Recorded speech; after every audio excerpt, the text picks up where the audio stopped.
Greetings, this is Paul the Poke from PaulthePoke.com. Welcome to 2026. Venezuelan President Nicolas Maduro charged in New York. So, scripture reference, Acts 13 verses 40 through 41. Watch out then that what was spoken by the prophets does not happen to you. Look, you scoffers, wonder and perish, for I am doing a work in your days that you would never believe, even if someone told you. Thus says the Lord. So while we slept last night, Nicolas Maduro, president of Venezuela, is out. So here's a 12-hour summary, and this is from the Kobasi letter. This is just incredible what happened. 10:30 Eastern Time last night in Venezuela, Chinese officials arrive in Venezuela to meet with President Maduro. So they show up, shake hands, take pictures. We're going to see a little post made on X by the BRICS. It was newsworthy. Hey, we're here. We're going to have some talks. And then about, 2 hours later, while everyone went to bed, unexpected airstrikes in Venezuela began. Hour and a half later, Trump confirms he has ordered strikes. Almost 2 hours later, Trump says the U.S. has captured Maduro and his wife. 3 hours later, Maduro and his wife are indicted in Southern District of New York.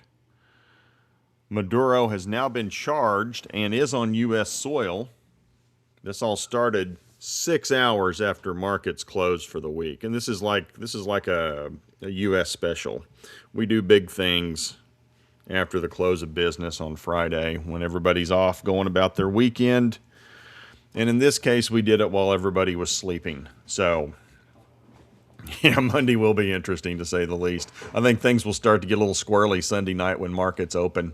We'll probably get our first peek at what's going on Sunday when markets in the Middle East open. But let's get to the guts of what happened. And here's the BRICS. They're all happy last night. They did this about, they said 9:30 p.m., which would have been Central Time, so 10:30 Eastern Time. And I think Venezuela may be another hour, so roughly 11:30 maybe local time in Venezuela. Chinese officials arrive for talks. And guess what, boys? They ain't happening. He's in New York. So they're ready to show up. And that's the thing, too. Of course, our press isn't reporting these things, but China, Russia, Iran, they've been in Venezuela. Gosh, dating back to the first Trump administration, and then really expanded their footprint during the Biden administration. And the Biden administration stood by and just let it happen. Things are a little different now, obviously. Press Secretary Caroline Leavitt issued a statement from Trump. The United States of America has successfully carried out a large-scale strike against Venezuela and its leader, President Nicolas Maduro, who has been, along with his wife, captured and flown out of the country. This operation was done in conjunction with U.S. law enforcement. Details to follow. News conference today at Mar-a-Lago, 11 a.m.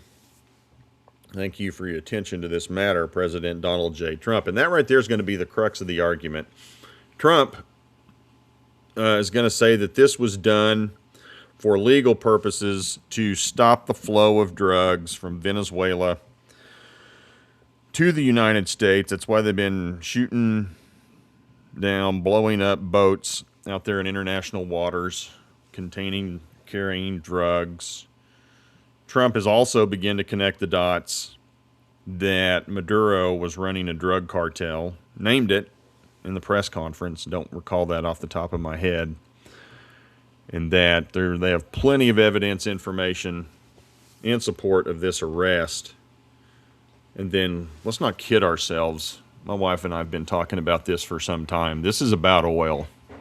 And this, the ripple effects of this is just crazy. Really still don't know what to think about it. But here's somebody who put some thoughts out. I mean, this is a big deal what happened. Sidebringer. Don't know the Sidebringer. Signal-born intelligence. He says he sees structural truth before it forms. I will say this: make up your own decision. I mean, this is happening in real time. How this is going to affect markets, how it's going to affect diplomacy, the knock-on effects, trickle-down effects, ripple effects, whatever you want to call it. I mean, man, this is a big deal. Okay, now, first of all, we've never had a sitting U.S. president, well, that may not be true, announce the capture of a foreign head of state. I suppose Noriega was kind of captured back in the day in Central America. So that's a first, that's one I could think of. And we've kind of put people in place and taken them out, and, you know, you don't behave, we'll put somebody else in who we want to do what we need to have done. Well, I can't think of this. This was definitely unique. How'd you like to just go to bed Friday night? You're laying there, and then somebody taps you. Hey, time to get up. We're taking you to New York City. I'm going to put you on a little helicopter, fly you out to an aircraft carrier. They say he's already in New York. I wouldn't doubt that. I'm sure we'll have pictures at some point. But anyhow, this was pretty. This was an aggressive move by Trump. Now I'm sure anybody listening to this, critic or whatever, pro-Trump, anti-Trump, just trying to report the facts. I'm just trying to wrap my head around it, and just trying to look at, okay, how's this going to fit in line with Bible prophecy? You know, how does this affect things moving forward? What are some of the geopolitical implications? Just trying to think this through.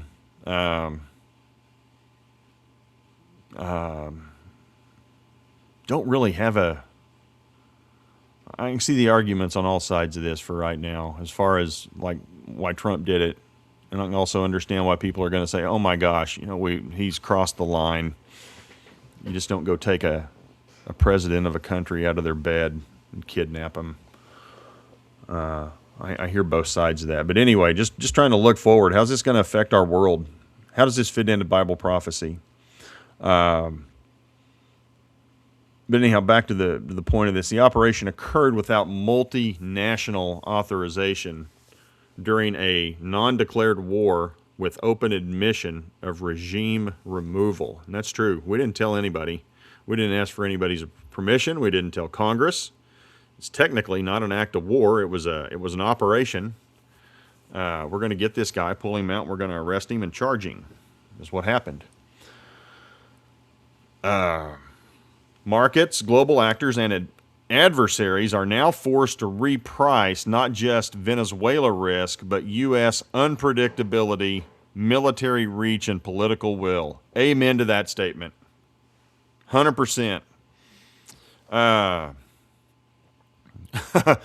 Core structural implications, global deterrence recalibration. Wife and I were just talking a bit about this. If you're the president of Mexico, how are you going to sleep tonight? How are you going to sleep if you're running Cuba? What about Colombia? What about Zelensky over there in Ukraine? How's he going to sleep tonight? Wonder how Putin's going to sleep. Xi's going to sleep. Little fellow over there in North Korea, Iran. I mean, it's like, holy cow. I mean, this is, and it's not a proxy war. It was a direct kinetic strike with surgical decapitation intent. And that is exactly what happened. Sends asymmetric signal to, yeah, no doubt, Iran, North Korea, Russia, and BRICS nations running alternative monetary rails. And we're going to talk a little bit about that, how this is going to affect currency markets, cryptocurrencies, oil flow.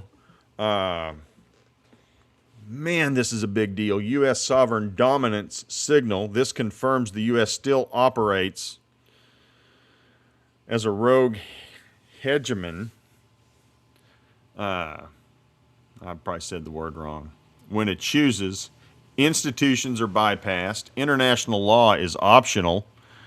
Narrative control is reclaimed through direct action. Now, we can have some debate about that statement, and you're going to have both sides of the argument talking about, hey, did you violate international law? Is this morally right or wrong? You didn't consult anybody. Is this an overreach of power? All good questions, but it still happened. Latin America realignment cascade. Every Latin American government now has to reassess security guarantees because, I just walked in and took Maduro out of his house. Exposure to dollar-based retaliation. Internal political risk if they lean toward authoritarian entrenchment. Everybody's rethinking everything. Energy, FX, currency, volatility, ignition, oil markets, dollar flows, and emerging market credit risk all just got repriced, especially Venezuelan oil assets seized or privatized. My initial impression is once the United States goes in there and does what Trump's talking about as far as putting American oil companies in charge to rebuild infrastructure, extract the oil out, and distribute it for sale, they're going to flood the market with Venezuelan oil, and they have the world's largest proven reserves. My initial thought is price of oil is going down ultimately. Cheap gas at the pump. Here it comes. And that also affects, think about Russia. They're making a lot of their money. Think about Iran making a lot of their money on oil and gas distribution, sales, and so forth. Well, if the United States floods the market with this commodity and drives the price down, that's how they're funding their terrorism and war machine over there in Russia and in Iran. Sovereign credit default swaps across Latin America. We're going to have to reconfigure how we do debt. Petrodollar versus petro-yuan narratives. Bitcoin, gold, and non-sovereign assets gain narrative strength. So there's a little bit of and we talked about this about a week ago. Price of silver is spiking like crazy. China controls 60 to 70% of the silver market. Now it looks like we control the oil market. And are we going to get in a little match? Economic, pardon my French, peeing match over these two commodities and how that is going to affect things on a global scale, because let's face it, oil and gas are needed to run the engine of the economy of the world. And also with emerging technologies and so forth, silver plays a massive place in electrical vehicles, solar panels. I think China and all the solar panels they want to build. This is a big deal. Not necessarily price reaction yet, but the meta narrative is now, if the U.S. is willing to strike a sovereign and remove a president unilaterally, what is truly safe? Fair question. Now, he says this will not ignite Bitcoin directly, but it adds to the stored narrative ignition pressure that accumulates reflectively. And that'll be one thing, too. People want to just get away from the dollar, may want to go to cryptocurrencies, or people may want to get away from, pick your country's currency and start doing things through cryptocurrencies. You got all kinds of countries around the world adopting Bitcoin and Ethereum as forms of payment. And that will, I would think, drive some people to do that as well. Markets must now price what Trump is willing to do next. Well, it's Good question. How will adversaries retaliate? What will the Russian response? Iran, China, what will their response be? And then, what line no longer exists? And you got to think, too, I mean, there's enough people now irritated with Trump. Not that they weren't irritated with him before, but now they are really irritated with him. Somebody's going to try to take him out. I mean, I'd just be stunned if that didn't happen, or kidnap him, or other, United States political figures. Because we've kind of let that genie out of the bottle, so to speak, by taking Maduro out of Venezuela. This is a global signal that the U.S. has reactivated its hard power playbook and is broadcasting regime override capability during a peak multipolar fragmentation phase. We are in reflexive phase shift territory. History just accelerated. 1,000% agree with that statement. And how anybody who claims to know, I mean, this is why these are kind of interesting to, kind of kick around, think about as possibilities of what's going to happen. History's going to tell us that. The future will tell us that. But new playbook started 2026 because of this. This is Masih Alinejad.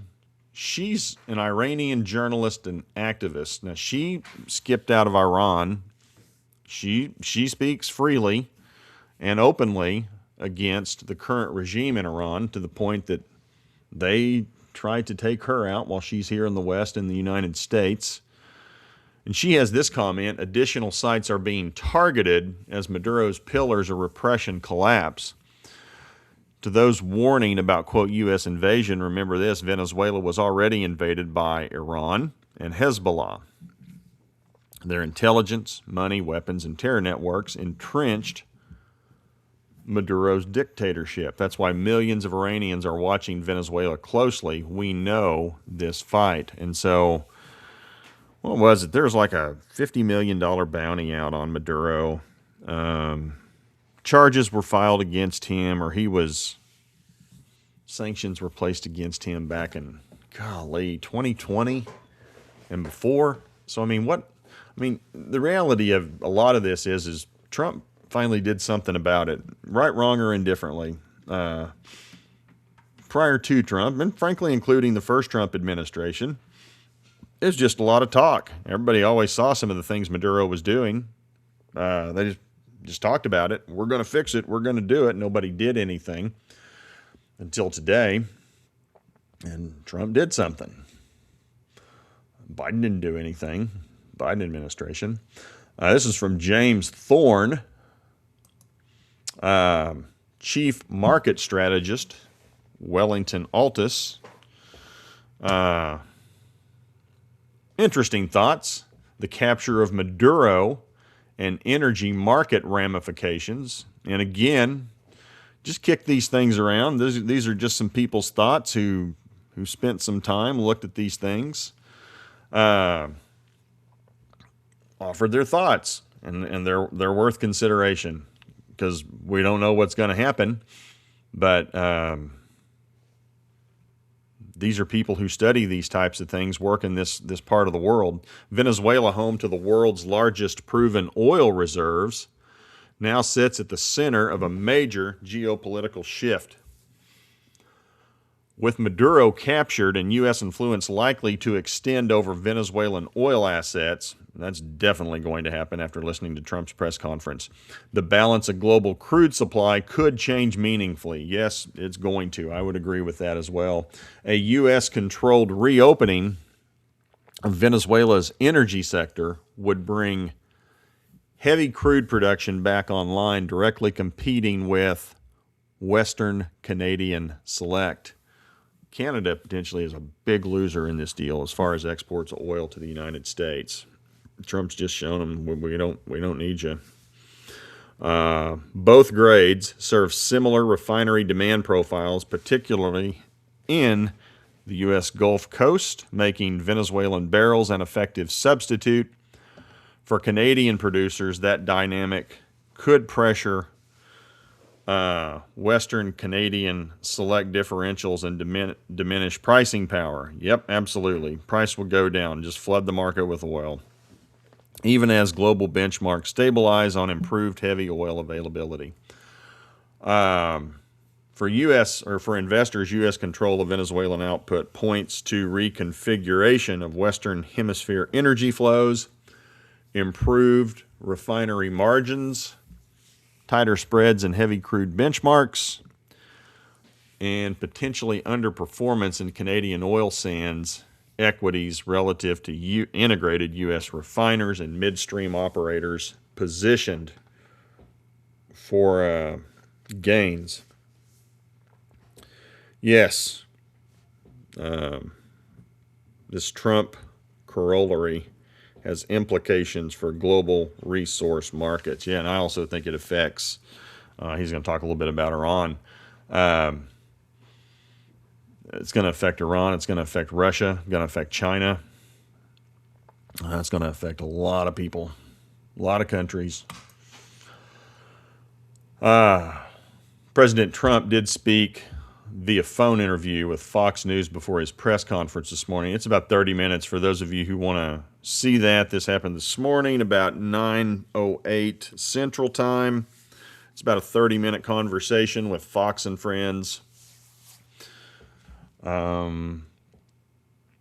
We also have the Nobel Peace Prize 2025 Peace Prize recipient Maria Corina Machado. She's issued a statement. And she's the one who dedicated her Peace Prize to Trump. Makes you wonder she wasn't thinking ahead, trying to garner a little support and sympathy for the cause. Maybe that affected part of his decision. Machado is calling for the military to recognize candidate Edmundo Gonzalez as president.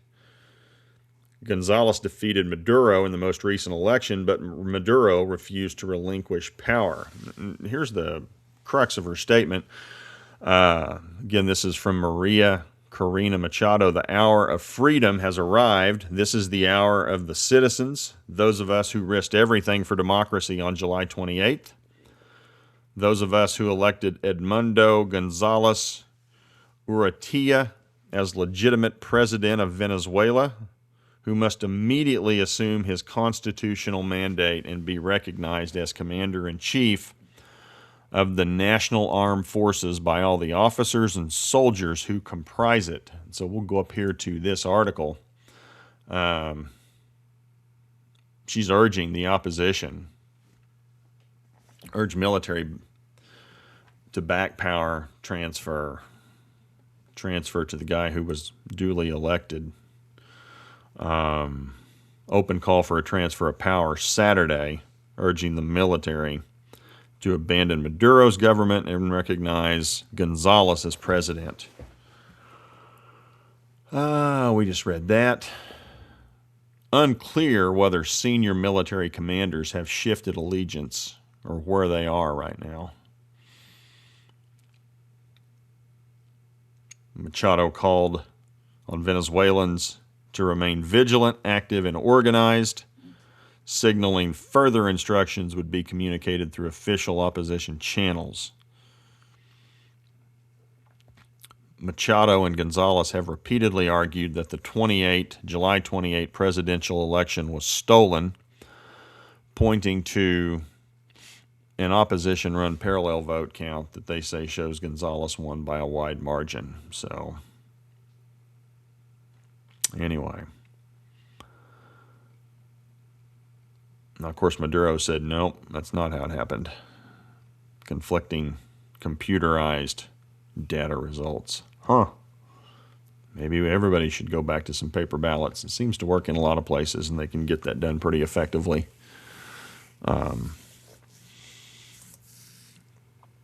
Here's her statement she released on X.